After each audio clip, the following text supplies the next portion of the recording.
Ya empezamos para poder. Apocalipsis capítulo 19, versículos 10, por favor. Ahorita el 10 nada más. Apocalipsis 19. 19. Versículo 10 nada más ahorita, por el momento. ¿Ya están todos? Sí. 19:10 dice: Yo me postré a sus pies para adorarle. Y él me dijo: Mira, no lo hagas. Yo soy siervo tuyo y de tus hermanos que retienen el testimonio de Jesús. Adora a Dios, porque el testimonio de Jesús es el espíritu de la profecía. Ahí está, ¿verdad? Entonces, después de ver la escena, Juan, de las bodas del Cordero, que fue lo que vimos la clase pasada, las bodas del Cordero, ¿verdad? Después de ver esa escena y de este ángel, ¿verdad? Que fue un ángel muy especial, ¿qué hace Juan, el apóstol, el mismo apóstol Juan, ¿verdad? El mismo que se acostó sobre el pecho de Jesús, ¿verdad? Y que recibió enseñanzas muy cerca de Jesucristo. ¿Qué hizo? Se postró a los pies de un ángel, cuando él mismo en intelecto sabía que a nadie se le debe de adorar más que a Dios. Y esto nos muestra la verdad de la Escritura, nos muestra a hombres débiles. Es algo donde vemos, perdón, se me atravesó el otro, donde vemos que en verdad la Biblia es inspirada por Dios porque muestra a los mismos autores con su debilidad. Muestra a un Juan con la debilidad de cualquier hombre. ¿Cuál es la debilidad de cualquier hombre? Idolatrar algo, adorar algo, algo que sea sobrenatural, ¿sí? Esa es la tendencia natural del corazón. Decía Juan Calvino, no se imaginan la cantidad de ídolos que tenemos en nuestro corazón. Y es una realidad, esa es la tendencia natural del ser humano, idolatrar algo, venerar algo, y más si es sobrenatural. Y más si a nuestros ojos es maravilloso, lo vamos a idolatrar. ¿Y qué recibe Juan? La instrucción del ángel de no, levántate, yo soy uno igual que tú. Yo soy un siervo igual que tú. ¿Sí? Y eso es lo que nosotros tenemos que ver. Esto es lo maravilloso de la Escritura. ¿Sí? Por favor, leamos Hechos, capítulo 10, versículos 24 al 27. Hechos es nuevo, ¿verdad? Sí. Hechos 10. 10, 24 al 27.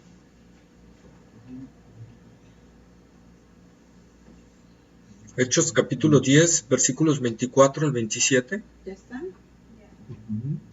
Al otro día entraron en Cesarea y Cornelio los estaba esperando, habiendo convocado a sus parientes y amigos más íntimos. Cuando Pedro entró, salió Cornelio a recibirle y postrándose a sus pies adoró. Mas Pedro le levantó diciendo: Levántate, pues yo mismo también soy hombre. Y hablando con él, entró y halló a muchos que se habían reunido. Y les dijo: Vosotros sabéis cuán abominable es para un varón judío juntarse o acercarse a un extranjero. Pero a mí me ha mostrado Dios que a ningún hombre llame común o inmundo. Está, ¿verdad? Entonces vemos aquí otra persona. El caso de Cornelio, un centurión romano, ¿verdad? Que cuando llega Pedro le expone la palabra. ¿Qué hace el Cornelio? Se postra ante Pedro. ¿Y qué hace Pedro? Le dice: no, levántate. Yo soy un hombre igual. ¿Sí? Pero vemos la tendencia natural del ser humano de adorar algo que lo vea más espiritual. De idolatrar, de venerar. Y vemos también la reacción que debe de haber del otro lado ante ese detalle. El ángel, ¿qué hizo? Inmediatamente le dijo a Juan: no, levántate, yo soy consiervo tuyo. ¿Qué hizo Pedro? Levántate, yo soy hombre igual que tú. Esa es la reacción natural de un verdadero siervo de Dios. Los ángeles son siervos de Dios. Pedro era un apóstol del Señor Jesucristo, un verdadero siervo de Dios, y fue la reacción natural, ¿sí?, de ellos. Recordemos aquí, no traje la cita, pero recordemos también cuando Pedro y Bernabé, ¿verdad?, fueron, ¿qué? Querían ser adorados por la multitud. La multitud tomó a Pedro como a Bernabé como Júpiter, creo, y a Pablo como Marte, ¿verdad? Esos dioses, y los iban a adorar. ¿Y qué hizo inmediatamente Pablo? Dice: se desgarró las vestiduras, ¿verdad? Y se metió entre la multitud y dijo: no hagan tal cosa, ¿verdad? nosotros somos hombres. Y les empezó a predicar del evangelio, pero la gente no lo entendió. Pero vemos la verdadera acción de un siervo de Dios, que es detener la idolatría hacia su persona. ¿Sí? Y dirigir la verdadera adoración ¿hacia quién? Hacia el Señor. Al único digno de adorar. Mateo 4:10, por favor. Mateo, Evangelio de Mateo, capítulo 4, versículo 10.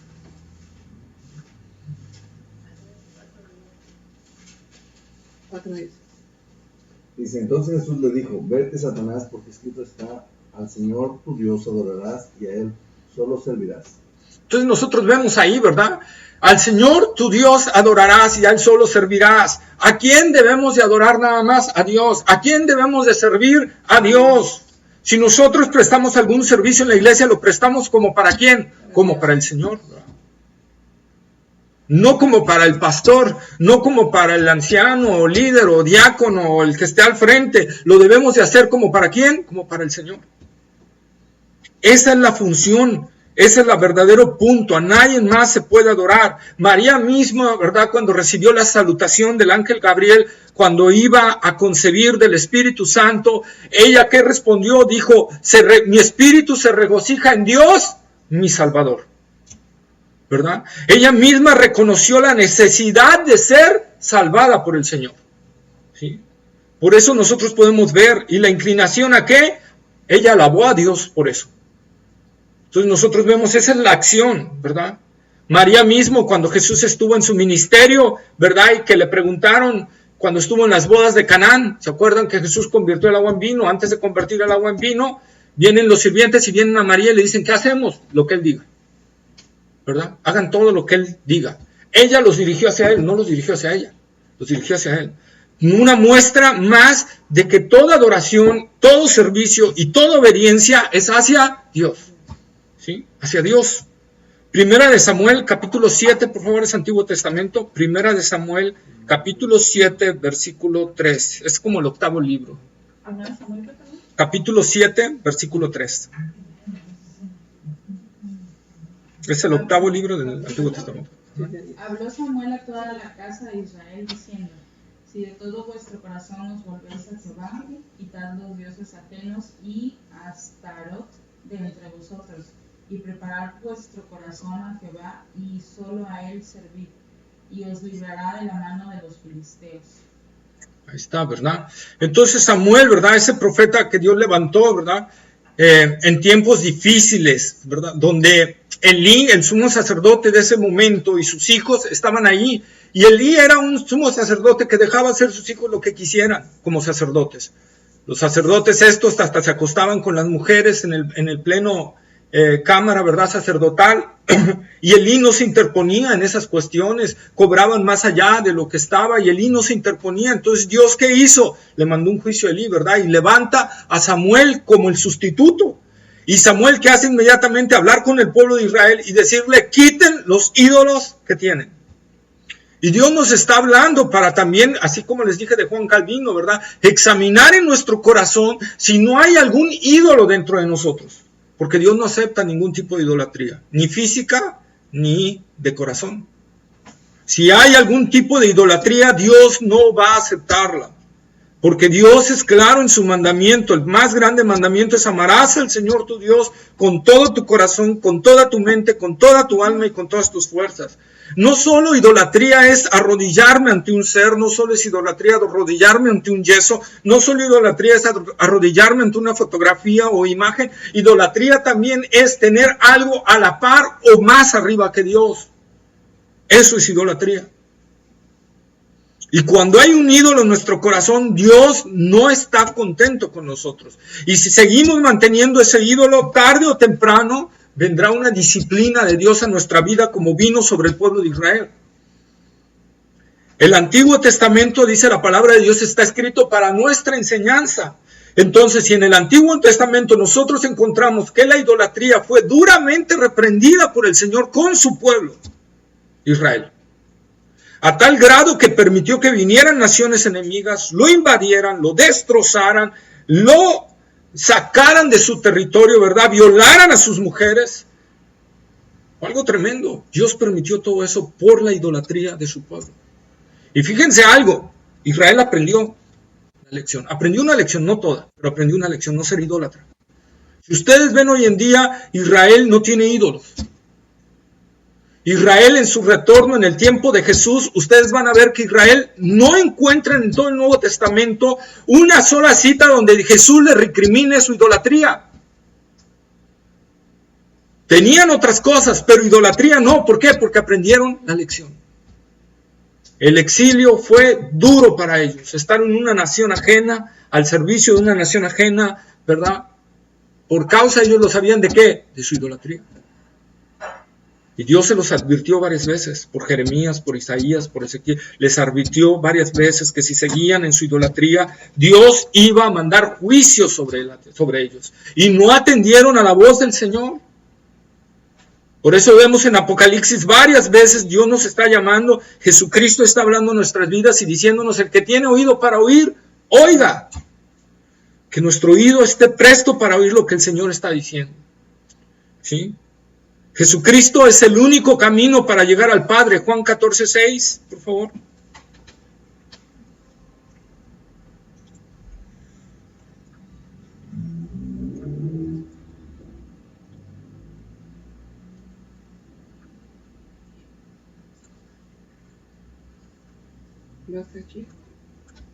Jesús le dijo: yo soy el camino y la verdad y la vida. Nadie viene al Padre sino por mí. Ahí está, ¿verdad? Jesús dijo: yo soy el camino. No dijo: yo soy un camino. Dijo: yo soy el camino. O sea, el único camino. Yo soy la verdad, yo soy la vida. Nadie viene al Padre si no es por mí. El único intermediario entre Dios y los hombres es Jesucristo. Hechos 4:12 y 1 Timoteo 2:5, por favor. Hechos 4:12 y 1 Timoteo 2:5, el siguiente.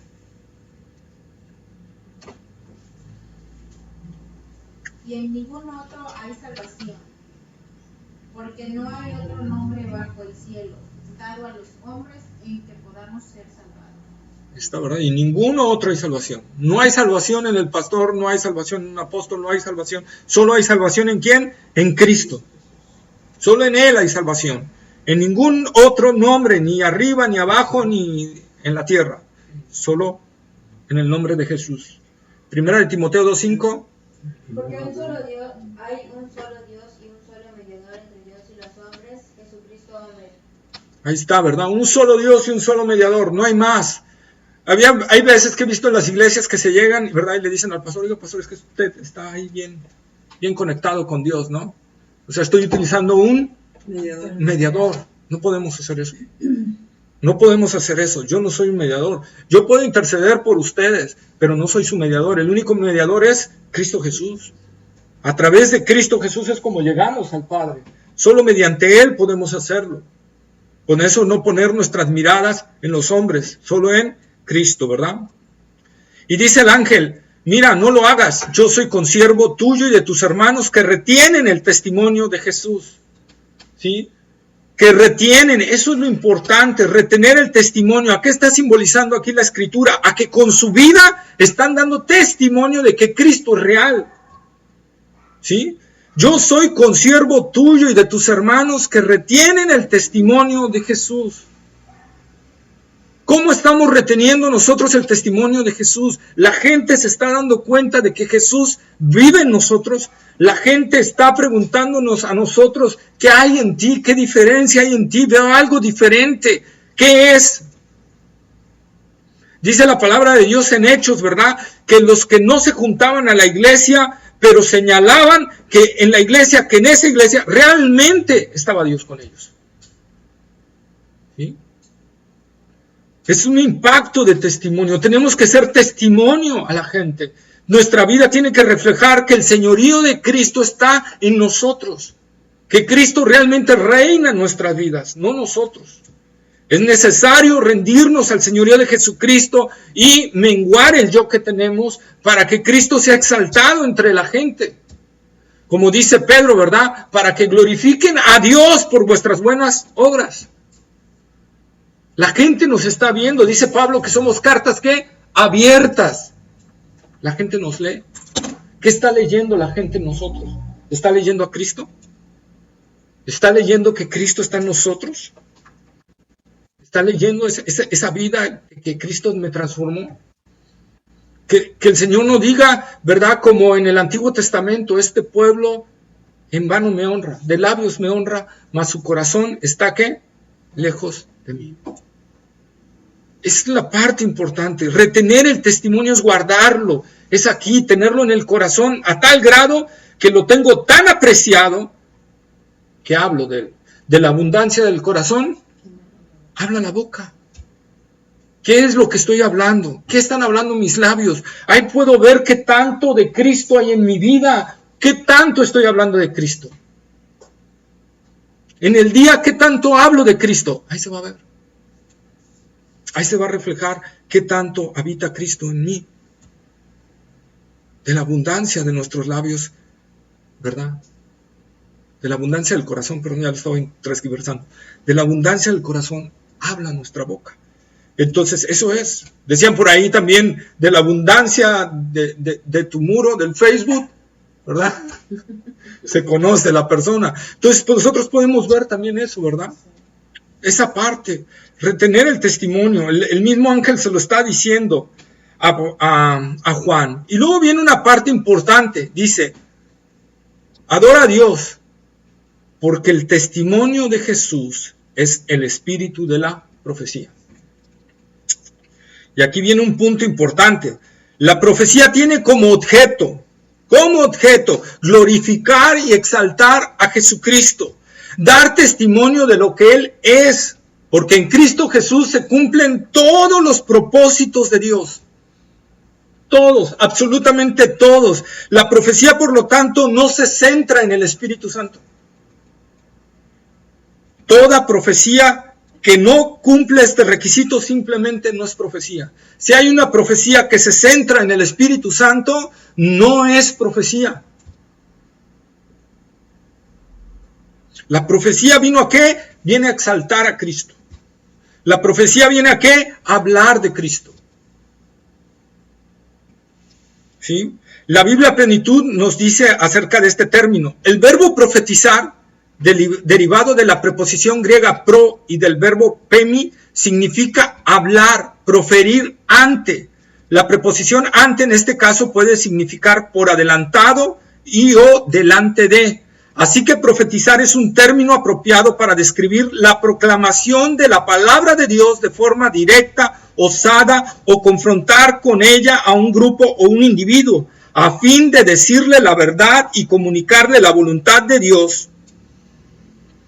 De manera que la Biblia en ambos sentidos es palabra profética, un libro que revela la voluntad de Dios y también sus planes y propósitos. ¿Sí? Por eso el apóstol Pedro dice que nos afiancemos en la palabra profética más segura. ¿Cuál es esa palabra profética más segura? La Biblia. La Biblia. La Biblia. Por eso decía alguien, si alguien viene, ¿verdad?, con una palabra, así dice el Señor, si no tiene versículo, no tiene capítulo, y no está en la Biblia, y no en su contexto, no es el Señor el que lo está diciendo. Es la persona que lo está diciendo. ¿Verdad? El espíritu de la profecía es el testimonio de Jesucristo. Ese debe ser el fin mismo de la profecía. ¿Sí? Por lo tanto, todo aquel que venga y diga, así dice el Señor, y no trae nada que glorifique a Jesucristo, que exalta a Jesucristo, que le dé gloria a Él, no es profecía. ¿Sí? Decía el pastor Steve Lawson, a mí no me vengas con así dice el Señor si no tiene versículo y capítulo en la Biblia. ¿No? Pero cuando es así dirigido a una persona, que luego te dicen algún versículo, no necesariamente habla de Jesús. O sea, hay versículos que no necesariamente hablan de Jesús. Pero te van a centrar hacia Jesús. Porque, por ejemplo, he escuchado gente que de repente le habla al otro, ¿no? Y le da una palabra. ¿Esa no se le llama profecía? Esa, pues más bien sería una palabra de ciencia. Hay que definir. De ciencia? De ciencia, que descubre algo dentro de tu corazón. No todo es palabra de profecía. Hay palabra de ciencia. Porque no hay palabra de profecía para el Espíritu Santo. Palabra de profecía, no, porque el mismo Jesús dijo en Juan, lo vamos a ver ahorita, creo lo traigo aquí en unos versículos, dice que Jesús dice que enviará al Espíritu Santo, dice, Él tomará de lo mío y os lo hará saber. Él me glorificará, no se glorificará él mismo. Así como Jesucristo cuando vino a la tierra, Él no vino a glorificarse, Él vino ¿a qué? A hacer la voluntad del Padre. Y siempre señaló al Padre, al Padre, al Padre.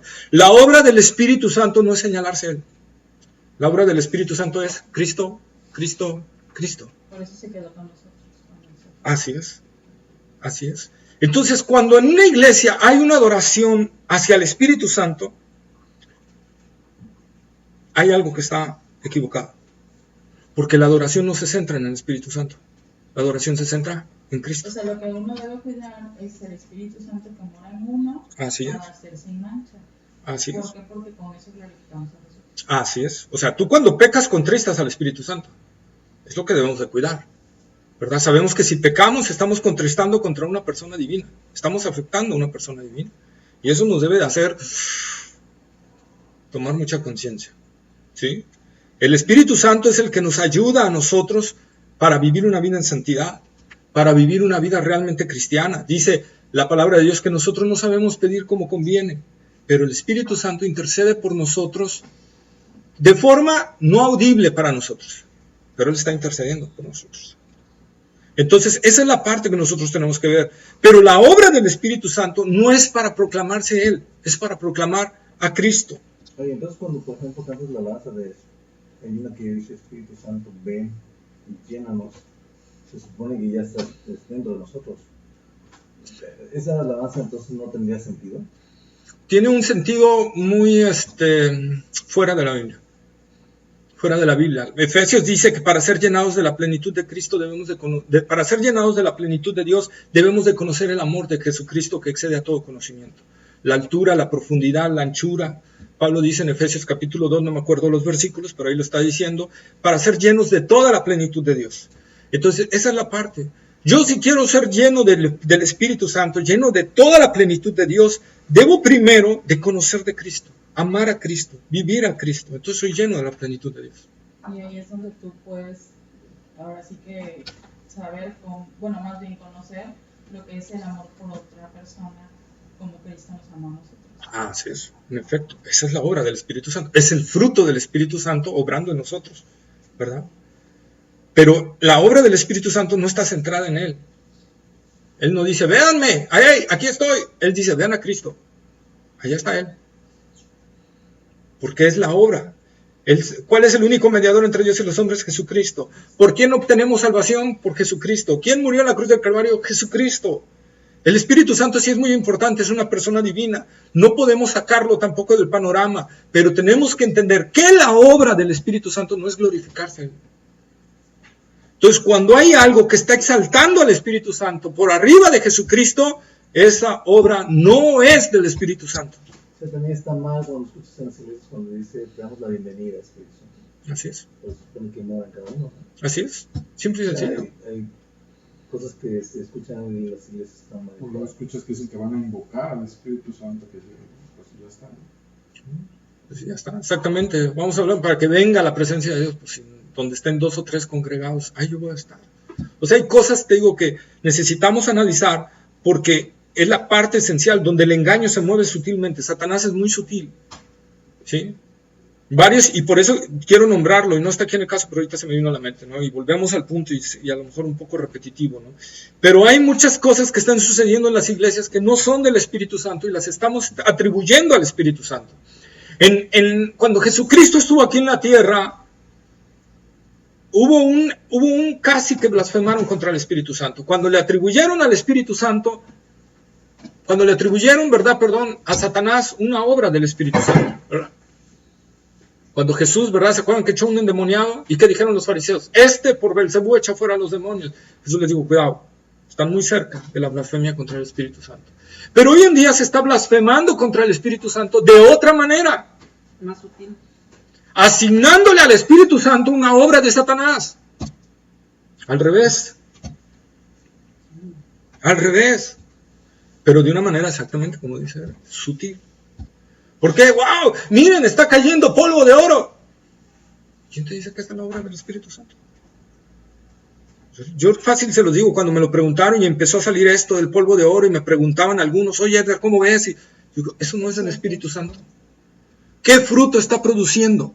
¿Está produciendo una adoración hacia Jesús o está produciendo una adoración hacia el egoísmo, hacia la soberbia, hacia lo material? Entonces no es la obra del Espíritu Santo. Desde ahí podemos inmediatamente detectar que no es la obra del Espíritu Santo. Plumas de ángel. Señor, pues solamente que estén envejeciendo los ángeles, ¿no? Y se suelten las plumas de repente. Pero no son tangibles, ¿no? O sea, Son seres espirituales. No, pero las plumas no son pero no son del ángel, obviamente. Sí. No son, pero no ya son. hay que las han agarrado.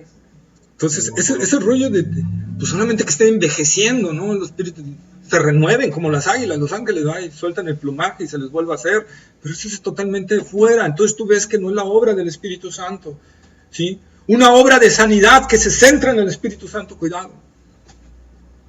Satanás puede hacer obras de sanidad también. Satanás puede hacer milagros, Satanás puede hacer prodigios. Entonces tenemos que tener cuidado. La palabra de Dios aquí nos está diciendo, la profecía se centra en Jesucristo. En Él nada más. Podemos verlo, todo el Antiguo Testamento, todas las profecías están apuntando hacia Cristo. Hacia Cristo. Nosotros podemos ver, y el Antiguo Testamento inspirado por el Espíritu Santo, con el único propósito de exaltar a Cristo. Por eso Pablo dice en Colosenses, con Cristo estáis completos. Nada os falta. Eso es lo que tenemos que entender. Con Cristo estamos completos. No nos falta absolutamente nada. Entonces, esa es la parte esencial que nosotros tenemos que ver. Vamos a ver, por favor, Juan 14:6. Juan 14:26, perdón. Juan 14:26.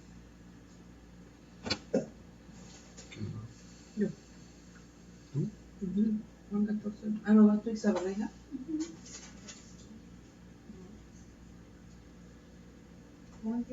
14:26. Mas el Consolador, el Espíritu Santo, a quien el Padre enviará en mi nombre, Él os enseñará todas las cosas y os recordará todo lo que yo os he dicho. Ahí está, ¿verdad? El Espíritu Santo. ¿Qué va a hacer? Recordar todo lo que Jesús ha dicho. ¿Sí? Juan 16, del 13 al 15. Juan, Evangelio de San Juan, capítulo 16, versículos 13 al 15. 13 al 15. 15. ¿Ya sabes? Dice, pero cuando venga el Espíritu de verdad, Él os guiará a toda la verdad, porque no hablará por su propia cuenta, sino que hablará todo lo que oyere y os hará saber las cosas que han de venir. Él me glorificará, porque tomará de lo mío y os lo hará saber. Todo lo que tiene el Padre es mío. Por eso dije que tomará de lo mío y os lo hará saber. Ahí está, ¿verdad? Entonces, eso es lo que hará el Espíritu Santo. Tomará de Cristo y nos lo hará saber. ¿Sí? Esa es la parte, la obra del Espíritu Santo. Hebreos capítulo 1, versículos 1 y 2. Hebreos es nuevo. Es nuevo, sí. ¿Hebreos qué? Capítulo 1, versículos 1 y 2. Ok, ¿ya están todos? Dios, habiendo hablado muchas veces y de muchas maneras en otro tiempo a los padres por los profetas, en estos postreros días nos ha hablado por el Hijo, a quien constituyó heredero de todo, y por quien asimismo hizo el universo. Ahí está, ¿verdad? Dios, habiéndonos hablado muchas veces y de muchas maneras a los padres por medio de los profetas, hoy nos ha hablado por el Hijo. Ya no hay más revelación. Por eso Jesús dijo, el último de los profetas fue Juan el Bautista. El último ministerio como profeta fue Juan el Bautista. Fue el único ministerio profético. Por lo tanto, los que hoy hay y se autonombran ministerios proféticos están totalmente equivocados. fuera de lo que es la Biblia. Ojo, no es lo mismo ministerio profético a palabra de profecía. ¿Sí? El ministerio profético, el profeta tenía varios dones y Dios le daba una revelación totalmente directa. Es más, los investigadores dicen que los profetas caían en un éxtasis, ¿sí?, cuando recibían esa revelación de Dios. Entonces nosotros podemos ver esa parte. Primera de Juan, capítulo 4, versículos 1 al 6.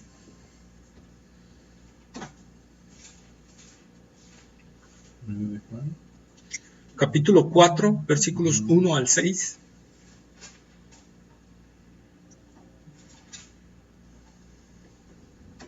Dice la palabra: Amados, no creáis a todo espíritu, sino probad los espíritus si son de Dios, porque muchos falsos profetas han salido por el mundo. En esto conoced el Espíritu de Dios. Todo espíritu que confiesa que Jesucristo ha venido en carne es de Dios, y todo espíritu que no confiesa que Jesucristo ha venido en carne no es de Dios. Y este es el espíritu del anticristo, el cual vosotros habéis oído que viene y que ahora ya está en el mundo.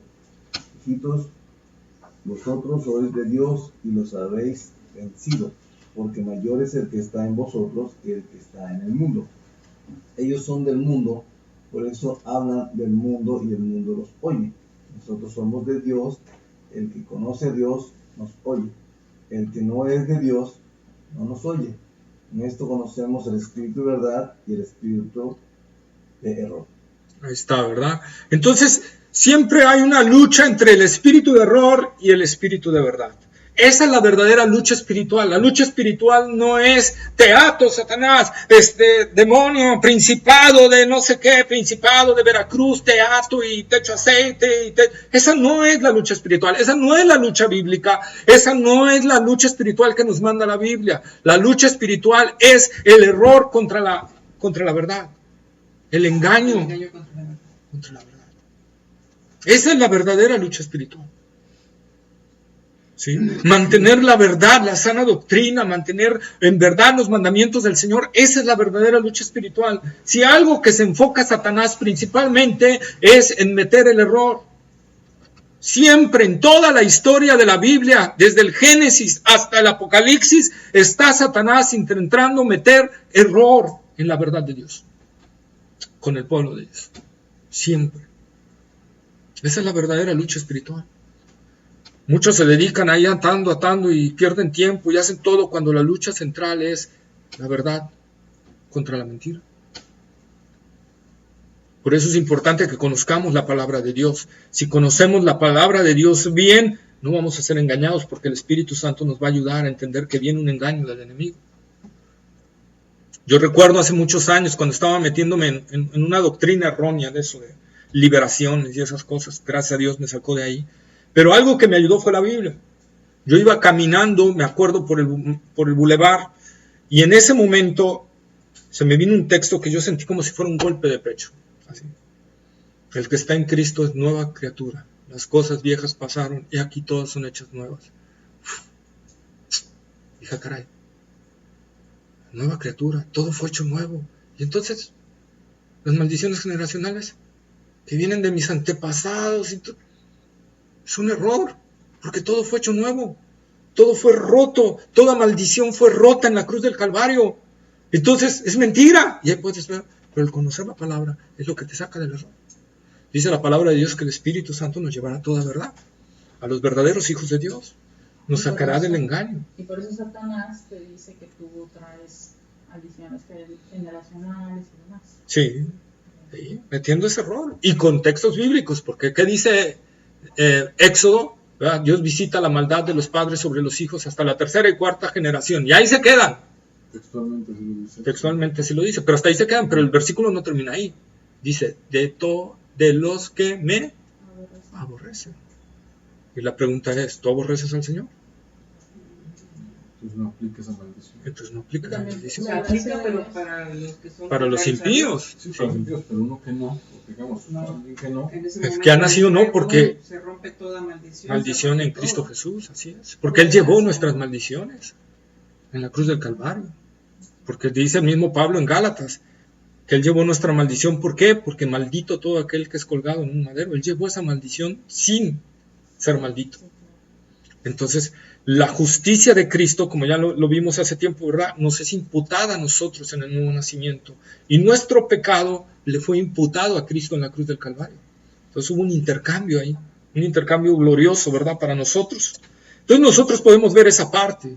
Entonces Satanás siempre va a buscar y va a infiltrar falsos maestros, falsos profetas, falsos líderes, para tratar de ¿qué? De desvirtuar la verdad de Dios, porque sabe que si desvirtúa la verdad de Dios, la iglesia va a tener poca fuerza. ¿Qué dice en el Antiguo Testamento Dios? Mi pueblo pereció porque le faltó conocimiento. Se alejaron del conocimiento del Dios verdadero. ¿Qué pasó en los tiempos de Jesús?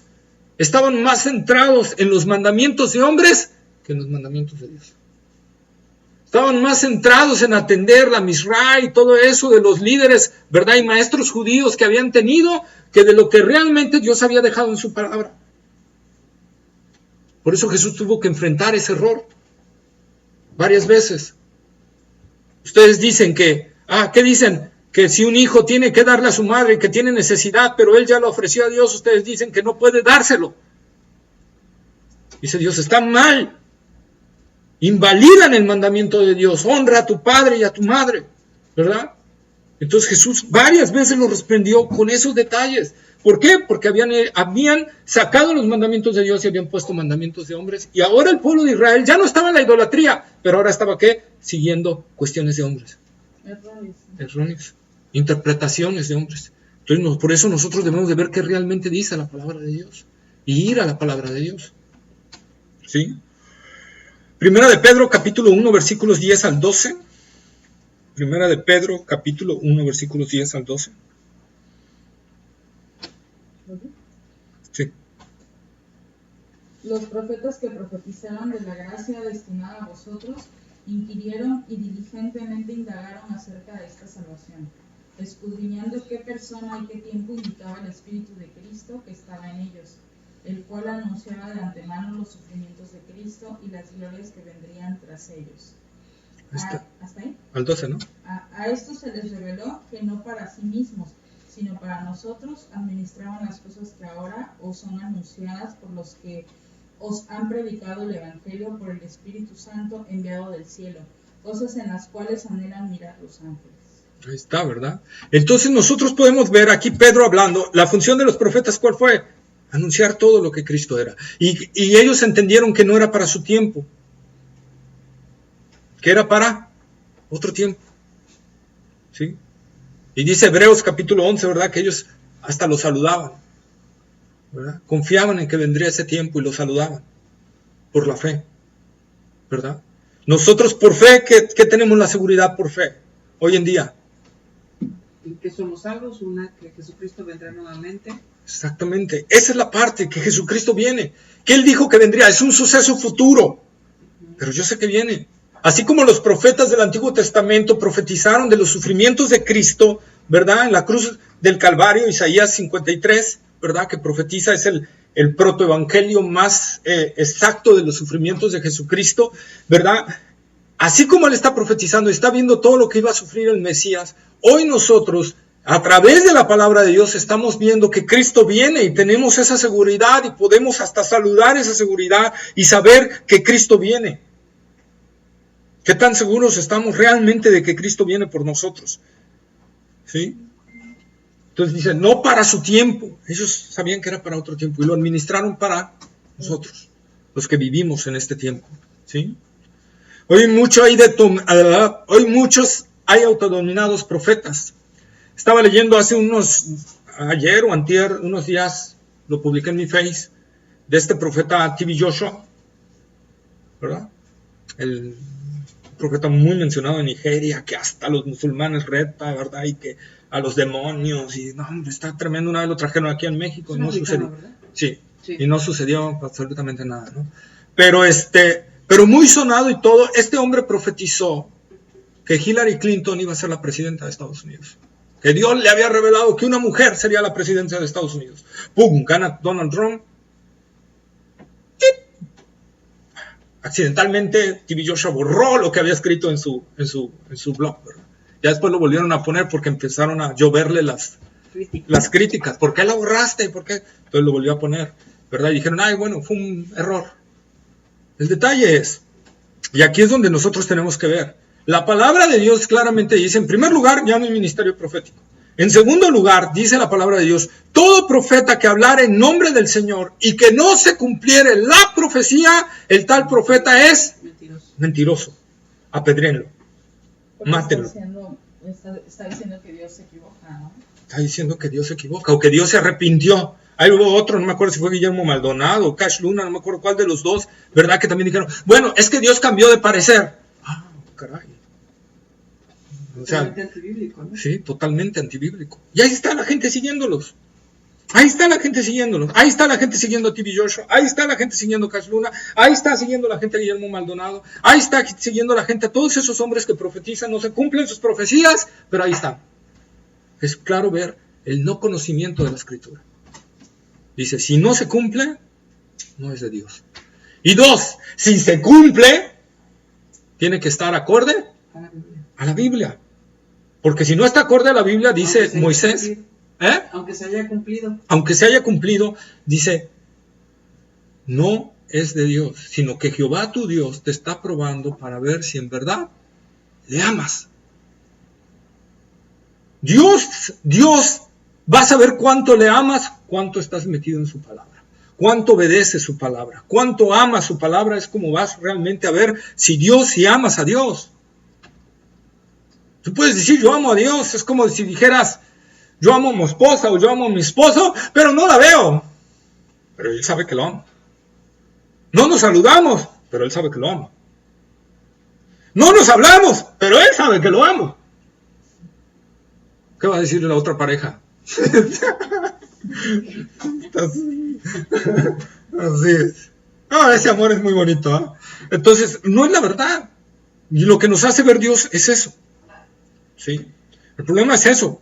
Mucha gente, por la falta de conocimiento bíblico, por la flojera de no escudriñar la Escritura, y por el querer estar en eso. Decía alguien, y es cierto, existen los falsos maestros porque hay gente que quiere oír lo que ellos predican. La gente se amontona porque tienen comezón de oír lo que ellos están diciendo. Nunca ves que bajen a la palabra de Dios. Tú les muestras la palabra de Dios y le dices, mira, aquí dice la palabra de Dios esto. No es cierto. No, pero aquí lo dice. No. Pero ve si lo dice. No lo dice. Y hasta se enoja. Pues bueno, ¿por qué? Porque les encanta oír lo que les están diciendo. Y es lo que quieren oír. Y ahí es como dice lo que leímos en Juan. Ahí se muestra realmente quién es de Dios y quién no es de Dios. Porque el que es de Dios va a reaccionar y va a decir, sí es cierto, estoy en un error. Y el que no es de Dios no va a reaccionar.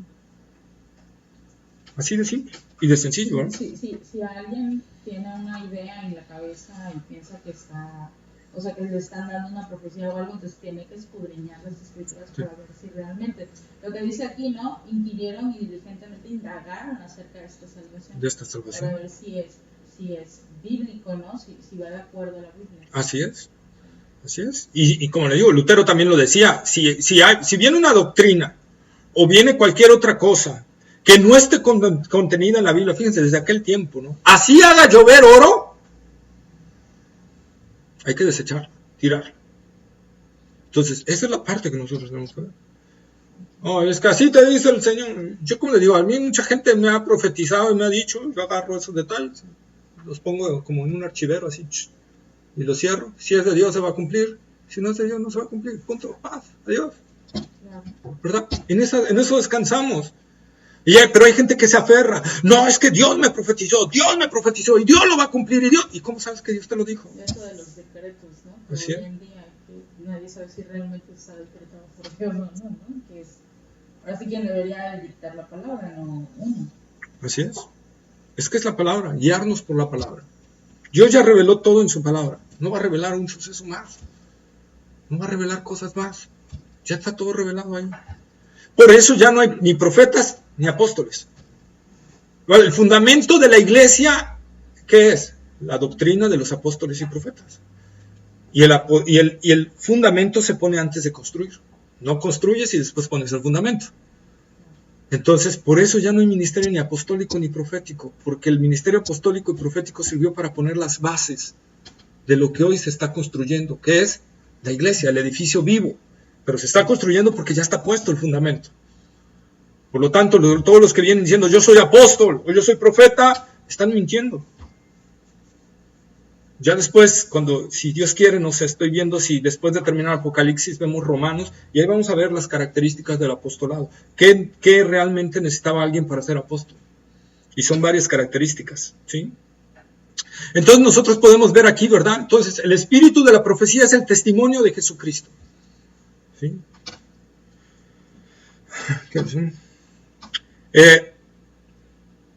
Apocalipsis capítulo 19, versículos 11 y 12, a ver si logramos ver algo. Apocalipsis. 19 ¿qué? 11 y 12. 11 y 12. ¿Quién más? Ya me perdí. Yo lo pasé. No, ya, ¿Es quién? Hachimoto. Cachira, perdón. No. Apocalipsis 19, 11 y 12. 19, 11 y 12. Entonces vi el cielo abierto y he aquí un caballo blanco y él que lo montaba se llamaba Fiel y Verdadero y con justicia juzga y pelea. Sus ojos eran como llama de fuego y había en su cabeza muchas Diademas. Y tenía un nombre escrito que ninguno conocía sino él mismo. Está, ¿verdad? Si nosotros siguiéramos leyendo por causa del tiempo, estamos viendo aquí algo importante. Estamos viendo que la segunda venida de Cristo y la batalla de Armagedón. La segunda venida de Cristo. No debe de confundirse la segunda venida de Cristo con el arrebatamiento. El arrebatamiento es antes de la gran tribulación. La segunda venida de Cristo es después, la que pone fin a la gran tribulación para establecer su reino sobre la tierra. ¿Sí? Y ese es el parteaguas que nosotros tenemos que ver, ¿verdad? Entonces, la segunda venida de Cristo está profetizada desde el Antiguo Testamento. En el Salmo capítulo 2, versículo 1 al 12, que no lo vamos a leer por estar largo, se los dejo de tarea, ¿verdad? Salmo 2, del 1 al 12. Y el otro es Zacarías 14, del 1 al 7. Sí, vamos a leerlo, por favor. Zacarías es el penúltimo libro del Antiguo Testamento. Zacarías capítulo 14, versículos 1 al 7. ¿El Salmo cuál fue? ¿2 qué? 2, del 1 al 12. ¿Zacarías qué? 14, 14, 1 al 7. 1 al 7.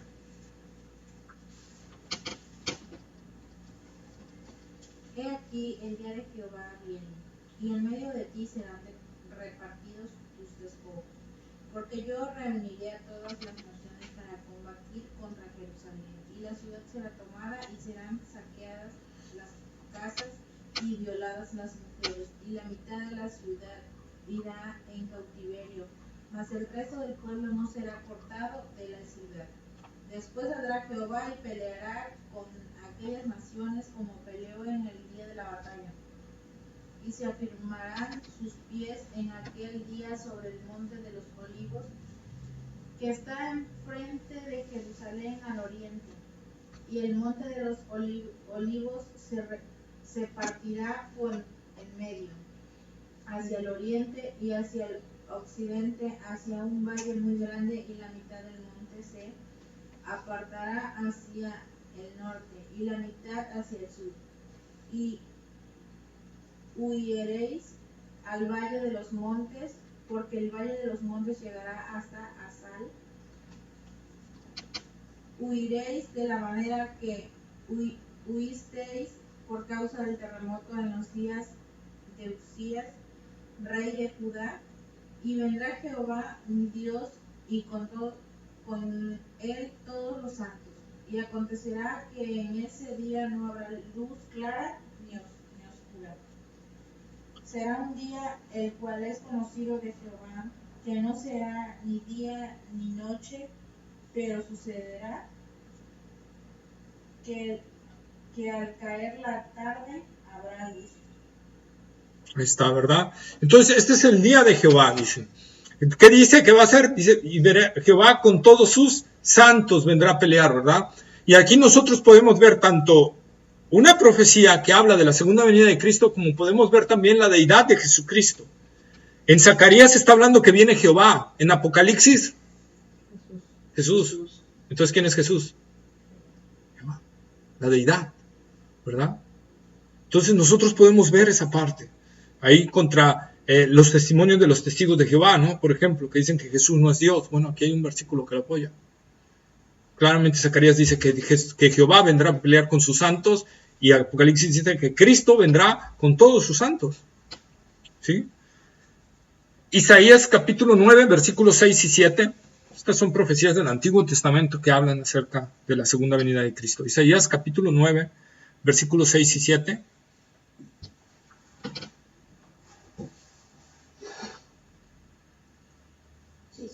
Uh-huh. Porque un niño nos es nacido, hijo nos es dado, y el principado sobre su hombro, y se llamará su nombre admirable, consejero, Dios fuerte, Padre eterno, príncipe de paz. Lo dilatado de su imperio y la paz no tendrán límites sobre el trono de David y sobre su reino, disponiéndolo y confirmándolo en juicio y en justicia desde ahora y para siempre. El celo de Jehová de los ejércitos hará esto. Ahí está, ¿verdad? Porque un niño nos es nacido, nos es dado el principado sobre su hombro y establecerá su reino, ¿verdad? Y además Dios fuerte, en la Biblia testigo de Jehová, ahí se les olvidó cambiar la D, de D minúscula a D mayúscula, ¿verdad? Igual la tienen con D mayúscula, Dios fuerte. A ese niño se le llamará Dios fuerte. ¿Sí? Padre eterno. Entonces, esa parte nosotros también podemos saber, y ahí Isaías está profetizando, ¿verdad? También acerca tanto del nacimiento de Cristo como de su reinado sobre la tierra. También en Isaías capítulo 11, versículos 1 al 12, se lo dejamos de tarea porque está largo. ¿Isaías qué? Capítulo 11, versículos 1 al 12. Isaías 11, del 1 al 12. Y vamos a leer Isaías 63, del 1 al 6. ¿Cuál es el capítulo? Isaías 11, del 1 al 12, y ahorita vamos a leer Isaías 63, del 1 al 6. 63. Del 1 al 6. 6, 3, 1 a 6. más que quién. ¿Quién es este que viene de Edom, de Bosra, con vestidos rojos? Es hermoso en su vestido que marcha en la grandeza de su poder. Yo, el que hablo en justicia, grande para salvar. ¿Por qué es rojo tu vestido y tus ropas como el que ha pisado el lagar? He pisado ya sobre el lagar, y de los pueblos nadie había conmigo.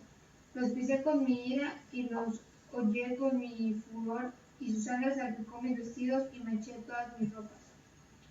Porque el día de la venganza está en mi corazón, y el año de mis redimidos ha llegado. Miré y no había quien ayudara, y me maravillé que no hubiera quien sustentase. Y me salvó mi brazo y me sostuvo mi ira, y con mi ira hollé los pueblos y los enlegué en mi furor, y derramé en tierra su sangre. Ahí está, ¿verdad? Una profecía clara, ¿verdad? De lo que va a ser. Si nosotros hubiéramos seguido leyendo Apocalipsis y sus vestiduras están manchadas, salpicadas de sangre también, dice Apocalipsis, ¿sí? Apocalipsis. Isaías capítulo 64, versículos 1 y 2. Isaías capítulo 64, versículos 1 y 2. ¿Ya estamos? Ya. Dice, oh, si rompieses los cielos y descendieras y a tu presencia se escurriesen los montes, como fuego abrasador de fundiciones, fuego que hace hervir las aguas, para que seas notorio tu nombre a tus enemigos, y las naciones temblasen a tu presencia. Está, ¿verdad? Eso, invocando lo que va a ser también la segunda venida de Cristo. Daniel capítulo 7, versículo 13 y 14. Daniel capítulo 7, versículos 13 y 14.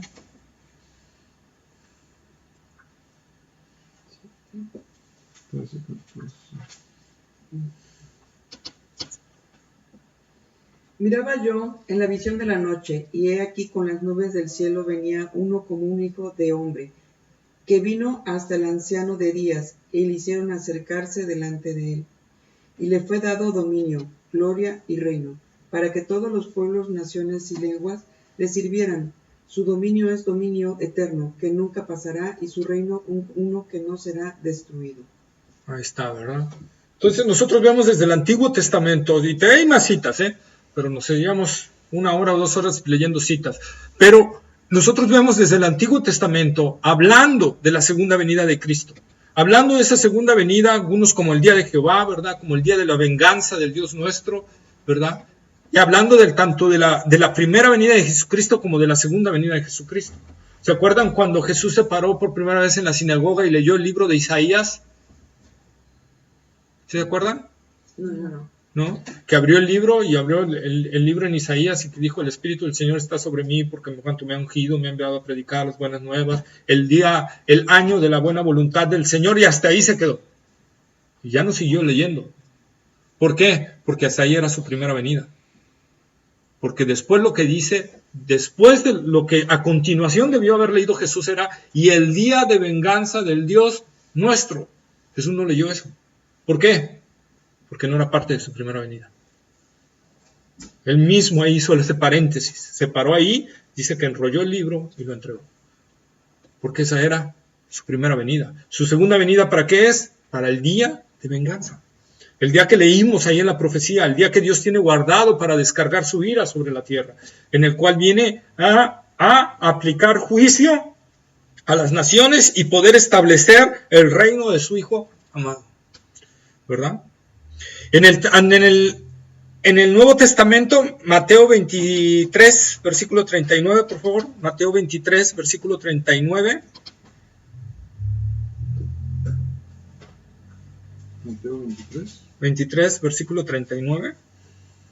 Porque os digo que desde ahora no me veréis hasta que digáis: bendito el que viene en el nombre del Señor. Ahí está, ¿verdad? Porque ahora no me veréis, porque seré quitado, ¿verdad? Vosotros, hasta que digas: bendito el que viene en el nombre del Señor. Juan 14, del 1 al 3, estoy buscando algunas citas.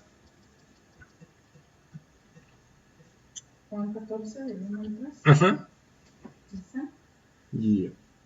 No se turbe vuestro corazón, creéis en Dios, creed también en mí. En la casa de mi Padre muchas moradas hay. Si así no fuera, yo os los hubiera dicho. Voy, pues, a preparar lugar para vosotros. Y si me fuere y os preparare el lugar, vendré otra vez y os tomaré a mí mismo, para que donde yo estoy, vosotros también estéis. Ahí está, ¿verdad? La promesa del Señor: voy a preparar lugar para ustedes, pero voy a regresar por ustedes. Esa es una promesa del Señor, y Él no falta a sus promesas. Por eso podemos estar segurísimos que Él viene. Hechos 1:11, por favor.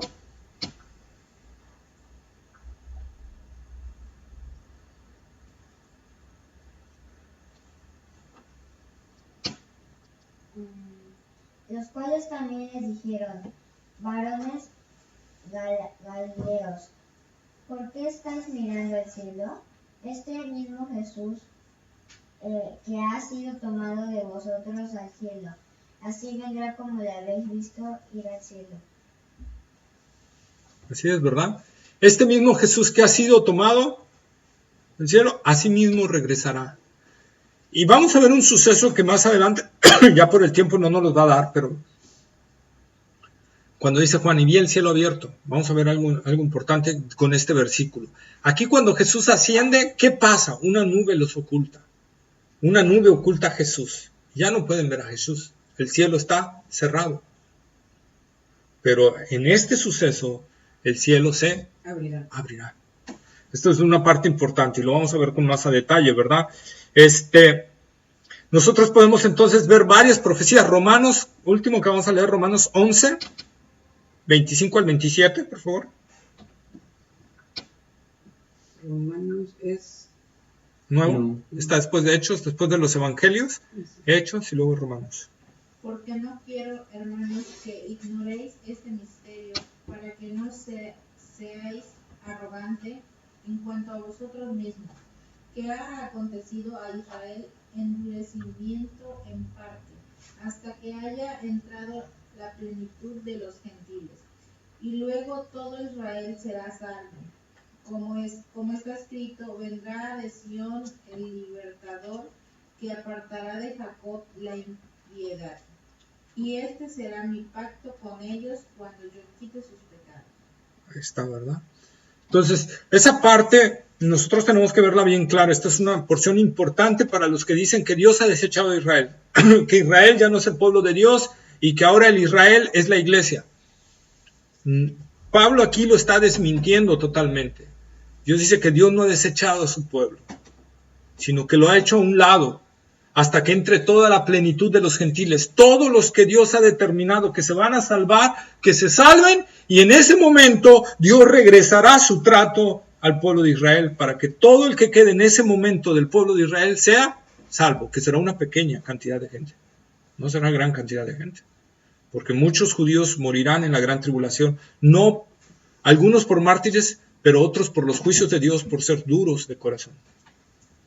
Pero el Israel que quede al final, ese todo Israel doblará sus rodillas delante del Señor y lo proclamará el Rey de sus vidas. Veremos más adelante, ¿verdad?, cómo inclusive lloran cuando verán al Mesías venido.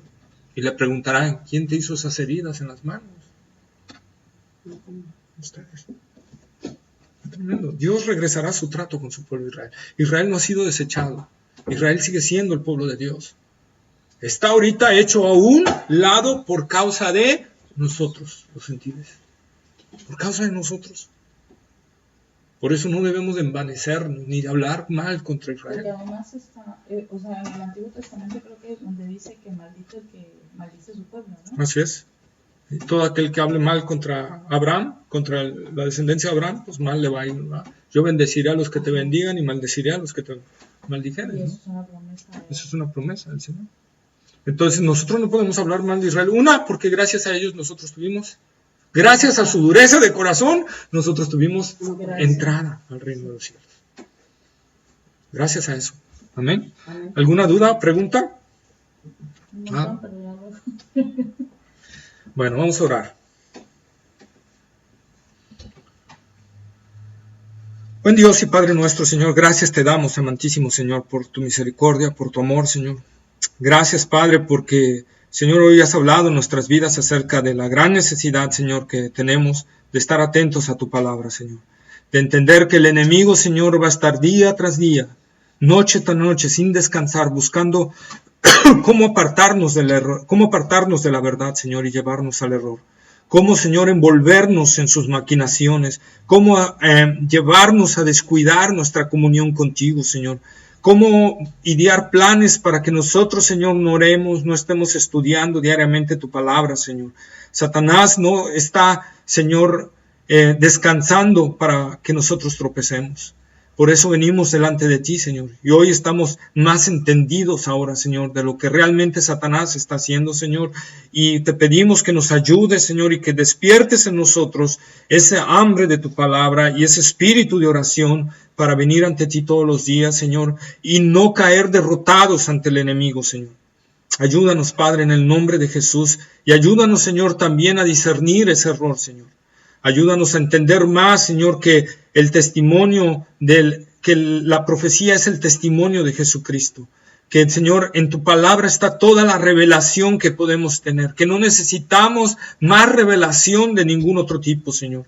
Que solo necesitamos tu palabra y con ella debemos de estar, Señor, satisfechos, complacidos, porque ha sido lo que tú has revelado, lo que has determinado revelar a nuestras vidas y no hay más revelaciones, Señor. En cuanto a las revelaciones, todo se ha cerrado. Por eso, Señor, tú extinguiste el ministerio apostólico y el ministerio profético, Señor, porque ya no hay más nuevas revelaciones. Todo ha sido revelado en Cristo Jesús, que es tu revelación plena, tu revelación gloriosa, tu revelación manifiesta, Dios mismo habitando entre nosotros y ahora viviendo en nosotros, Señor. Gracias, Señor. Gracias, Señor, porque a través de tu Espíritu Santo el testimonio de Cristo en nuestras vidas es real, es vivo, Señor. Si hay alguien que no lo está viviendo así, Señor, te pedimos en el nombre de Jesús que salves esa vida, que alcances esa vida, Señor. Y si hay aquí algún hermano en Cristo que, Señor, a causa del pecado, a causa de su descuido espiritual, ha caído, Señor, en las garras del enemigo, en una vida descuidada, Señor, clamamos a ti para que saques a todo aquel que haya caído así, Señor. Te rogamos, Señor, que el señorío de Cristo esté en nuestras vidas, Señor. Que podamos tenerlo como el Señor absoluto en nuestros corazones, Señor. Esa es una señal, una clara muestra, Padre, de que Cristo ha nacido en nuestros corazones y que ahora podemos adorarle y exaltarle como Señor porque es nuestro Señor. Padre, que ese testimonio en nuestras vidas del señorío de Jesucristo se muestra a los demás, Señor. Perdónanos si no lo hemos hecho así, Señor. Reconocemos nuestro pecado, reconocemos que mucha gente no está hablando bien de ti, no está hablando bien de tu palabra a causa de nuestro pésimo testimonio, Señor, pero te pedimos que nos perdones y que avives tu obra en nuestros corazones y en nuestras vidas, de tal manera que Cristo sea glorificado a través de todo lo que hagamos, Señor. Todo, en nuestros trabajos, en nuestras escuelas, Señor, en cualquier lugar que tú nos pongas y nos mandes, el nombre de Cristo sea exaltado, Señor. Y que tu señorío sea proclamado a través de nuestro testimonio y a través, Señor, de la predicación de tu palabra a los demás, Señor, a todo aquel que no te tiene a ti, Señor. Permítenos ser esos portadores del glorioso evangelio de Jesucristo. Ser portadores, Señor, de ese mensaje que tú vienes, que tú estás próximo a venir y que tu juicio está a punto de caer sobre toda la humanidad, Señor. Ayúdanos en el nombre de Jesús. Clamamos, Señor, porque despiertes eso en nosotros, Señor. En verdad, Señor, para una plena certeza de nuestra salvación, Señor. Te lo rogamos en el nombre de Cristo Jesús. Señor, que tu Espíritu Santo glorifica a Cristo en nuestras vidas. Amén. Amén. Gracias. Ahí hay hot dogs, chicos. Muchas gracias. Agüita. ¿Quién quiere agüita?